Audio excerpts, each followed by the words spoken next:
ఏం లేదు. యా సరే, అరవిందో ఫార్మా ఫౌండేషన్ సహాయంతో వరంగల్ మీరు ఇక్కడికి వెళ్ళిపోయారు.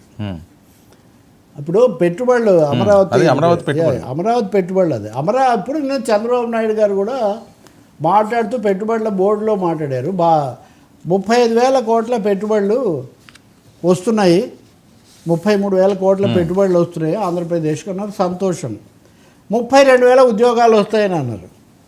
అంటే మీరు 33,000 కోట్లు 32,000 ఉద్యోగాలు అంటే 1 కోటి పెట్టుబడి అయితే సగటున 1 ఉద్యోగం వస్తుందన్నమాట. ఇది ఒక లెక్క. రెండోది వీళ్ళకి ఇచ్చిన భూముల లెక్క చూస్తే దాదాపు 2 లక్షల ఎకరాలు 3 లక్షల ఎకరాలు. సో ఈ నిష్పత్తి ఏంటి? దీని మీద నిజానికి ఒక శ్వేతపత్రం ఇస్తే చాలా మంచిదని ప్రతిపక్షాలు అడుగుతున్నారు.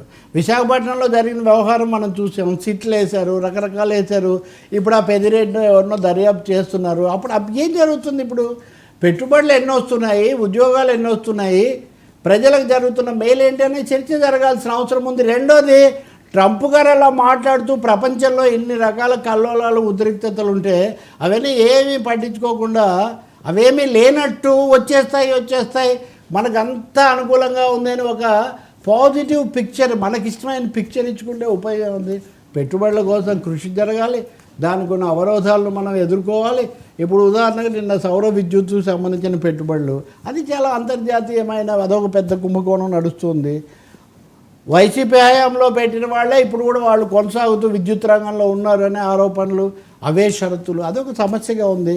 కాబట్టి పెట్టుబడులు రావడానికి, అమరావతి అభివృద్ధికి చర్యలు తీసుకోవడం ఎంత ముఖ్యమో వాటి పట్ల పారదర్శకత, ఆ వివరాలు ప్రజలతో పంచుకోవడం అంతే ముఖ్యం అన్న అంశాన్ని మటుకు ఇక్కడ గుర్తించాల్సిన అవసరం ఉంది. యా సరే, అరవిందో ఫార్మా ఫౌండేషన్ సహాయం వరంగల్ కృష్ణా కాలనీలో లేదు, అది ఈమె కొండా సురేఖకి సంబంధించి అదే అరవిందో ఫార్మా వాళ్ళది ఏదో కార్యక్రమంలో పాల్గొంటూ ఆమె మాట్లాడారు. ఆవిడ మాట్లాడిన మాటలు కొండా సురేఖ మామూలుగా ఆమె